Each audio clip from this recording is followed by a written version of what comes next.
welcome back to From Book to Business. I am best-selling author and author coach Trina Boice, and today my special guest is Anna Hayes-Harless. Welcome.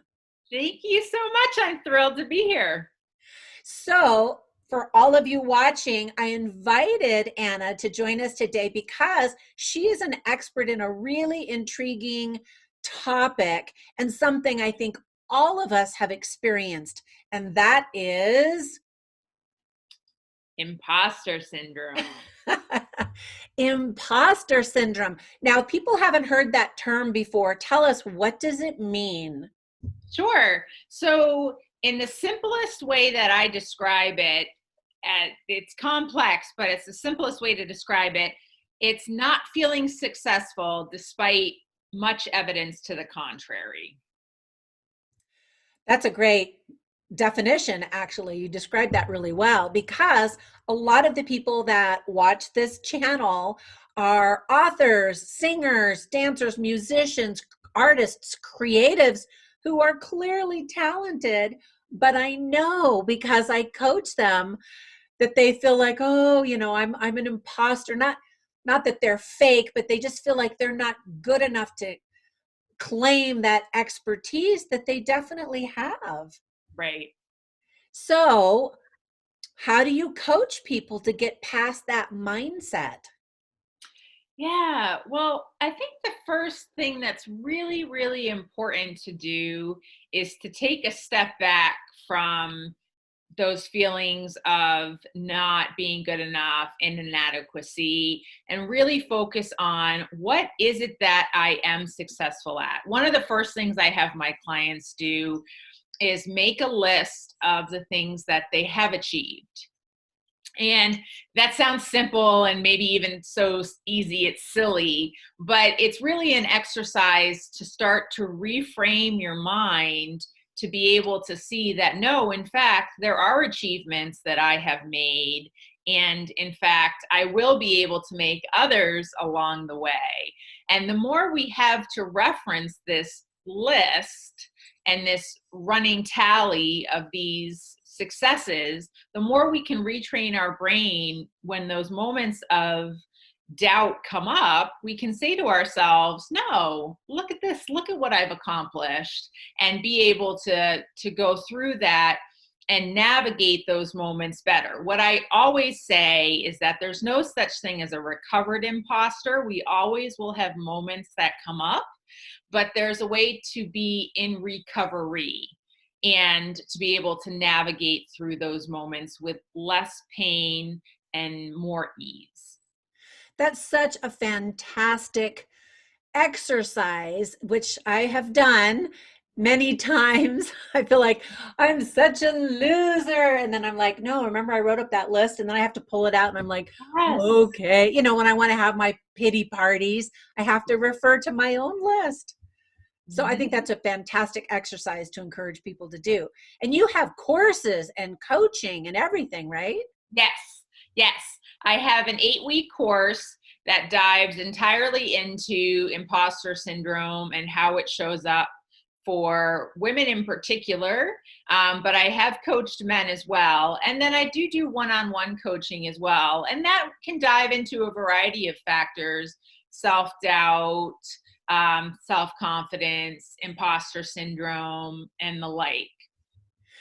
I'm glad you mentioned women, because I was going to ask you about that. Why is it that you think women struggle so much with our self-esteem and or even our self-image and have this imposter syndrome? Yeah, I think, no one is born feeling not good enough, right? I think we all are born on the same playing field of feeling as though we're able to accomplish whatever we want to as children. But there's messaging that comes through to us, whether it be through family with all good intentions, but sometimes family sends us those messages. It could be social, it could be friends, it could be in relationships, or it could be in work that we've experienced, where we start to develop these almost narratives in our head that tell us that we are not good enough, we are not successful, and we're not going to be able to hack that next level with whatever it is we're looking to achieve. When you teach your clients, do you talk about the conscious mind and the subconscious mind and how those interplay? Oh yes, absolutely. There's a huge power play there because there's so much of us that understands in real time what we're thinking and maybe how silly that may be, right? We say to ourselves, oh, of course I'm successful. I've achieved X, Y, and Z. But subconsciously, we've developed that narrative and framed it in a way that our mind is powerfully telling us, no, no, no. In fact, remember that one time that so and so told us, or that experience from that job indicated to us. So they're always in play with one another. And in fact, I find that the subconscious shows much more power in moments like this Yeah. than the conscious mind. It's true. I just laughed when you said that one time because it's totally me. I focus on that one time when I couldn't accomplish what I wanted to or whatever. So, how do you conquer that paradigm shift? Well, it takes work, I'll be honest. That's what you're the expert for. Right, that's what I do. But I think it's a matter of really breaking down, where did these thoughts form? And that's the first step. Where did we start to form these thoughts? Where did they come from? And how are we applying them in our day to day life that is leading us to feeling this way and therefore acting in a particular way? And really breaking down those steps so that we can retrain our brain to see things in a different way.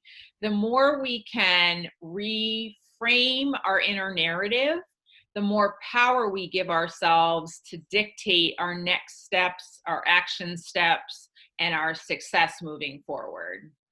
So, you said reframe and retrain. Uh, do you have exercises to actually do that, tools to reframe your brain? Hmm. So Absolutely. can you give us an example? I mean, I love that exercise. That's a fantastic tip. So what's Yeah, another exercise to help us reframe that mindset? sure. One of the exercises we do in my group program is called mind mapping. And what we're doing is we're making a list of the 5 things that we are most looking to accomplish but feel unable to because of X, Y, and Z, and other things that we've discussed amidst the program, and what is holding us back. And in this mind mapping exercise, what we're doing is we're picking one core thing to focus on that is of utmost importance to us, and how will we be able to transition from a mindset of, this is not going to work for me, I'm not going to be successful with this, or I'm not simply going to be able to achieve it, to a place of, what are the action steps that I need to take to be able to get me to from where I am now to where I want to be. And that's a lot of the work I do, is all about putting people into action. I fully believe that imposter syndrome is an experience that can really paralyze people, particularly the women that suffer from it. And the only way to break through that paralysis is through action. So while you will find in my programs and in my work, I do journaling and I do gratitude and I talk about those things, the real focus for me is helping you put your life into action so that you can build from one step to another to get you to the point that you want to be with. I love that you focus on actionable items. In fact, last night I was just listening to another podcast and it was about mindset specifically, and how, even especially now as we're going through this whole coronavirus pandemic, it's kind of freaking us all out for business. We're like, oh, we can't do business right now. Nobody's buying, or I don't know how to offer my whatever, my products or my services or whatever, and there's so many negative things that are starting to stop us. And so the speaker was just saying, when you start to take action, some of those mindsets start to quiet and you feel like at least you're progressing. And I know that's really true with me. And one thing I've learned is every time I do something new, I just think, oh, I can't do this, only because I've never done it before. But when Right. I start to take action, I feel like, those who are successful aren't those who know how to do everything. They're just the ones who are brave and willing to experience that discomfort of not knowing what they're doing, right? Yeah. Yes. Yeah. One of the themes for my work is always the magic never happens in your comfort zone. It's always Oh, outside of I love your. that. So the more that we can take even the littlest step outside that comfort zone and say to ourselves, not today. Today is all about taking progress and moving forward. The easier it will be to navigate through those moments of imposter syndrome, whether they're present or whether they'll be in the future. Because, like I said, no matter how much work you put in, inevitably they will come up from time to time. We're all human.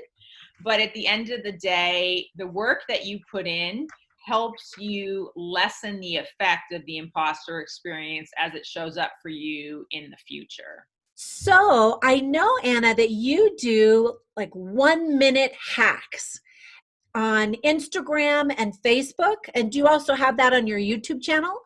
I don't. I post my longer videos on my YouTube channel. Okay. And while you're mentioning your YouTube channel, tell Yeah. us how to find you.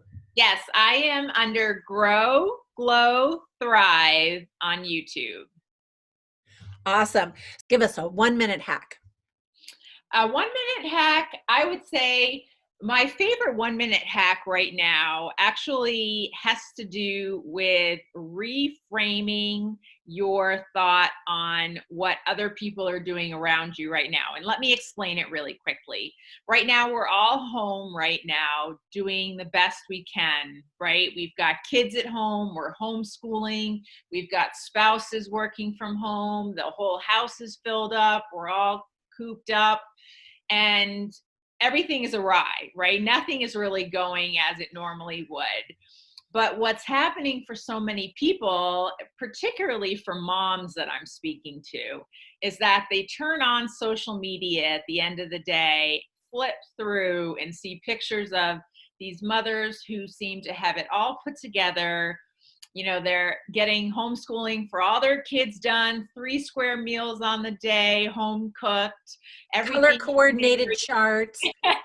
Yeah, everything is perfect, nothing's wrong, and quarantine could go on forever and no one would bat an eye.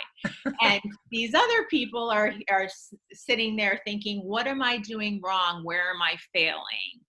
And so, my biggest hack right now for those people out there who are really feeling like they are not able to hold up to the standard that's being placed, particularly on social media, is to stop comparing yourself. What you're doing is you're comparing your reality to someone's highlight reel. And that highlight reel sometimes is even exaggerated, as we all know. Not intentionally, but many people will do that on social media. So to be careful and give yourself grace. We're all doing the best we can on the journey we have. And rather than focus on others' journeys and others' successes, however they may appear, focus on the compassion you could be giving yourself and your family as you're adjusting to your new normal. So that was my most recent 1 minute hack that I recorded the other day. That's so true. And you just used the word focus several times, focusing on the positive things you can do or that you are doing, or focusing on the positive that's going on in the world, or focusing on things that inspire you rather than focusing on all the things you can't do, right? Yep. Yeah, that's a great 1 minute hack. So before we go, you told me that you have a special gift for my viewers. So Yes. tell us about that. Yes. So it's 3 quick and easy ways to start slaying self doubt every day. Love it. So I've got the links above and below. And then again, tell us where we can find you on Instagram, Facebook, and YouTube. Sure. So on Instagram and Facebook, I have the same handle. It's Grow, Glow, Thrive. And my website is harlessandco.com. Okay, and to get your free gift, they go to. They go right to my website and it's right at the top. Okay, perfect. Well, thank you so much for spending some time with us today and reminding us that there are things we can do to snap out of the funk, I call it, that we can sometimes get into, and the pity party mode that we get into. And another piece of advice that somebody told me recently was you can have a pity party, but you can only do it for 30 minutes. And then it's time to Absolutely. move on, right? Absolutely. And that's what I say all the time. It is okay to acknowledge your feelings and sit in them for a moment, but you don't stay there. Right, right. Well, thank you for your great tips and your inspiration. And it's so great to know that there are coaches like you out there and helping us to rise to our next level self. Well, thank you so much for having me. This was wonderful. Oh, well, thanks. Well, have a great day. Thank you. You too. Take Okay, care. bye.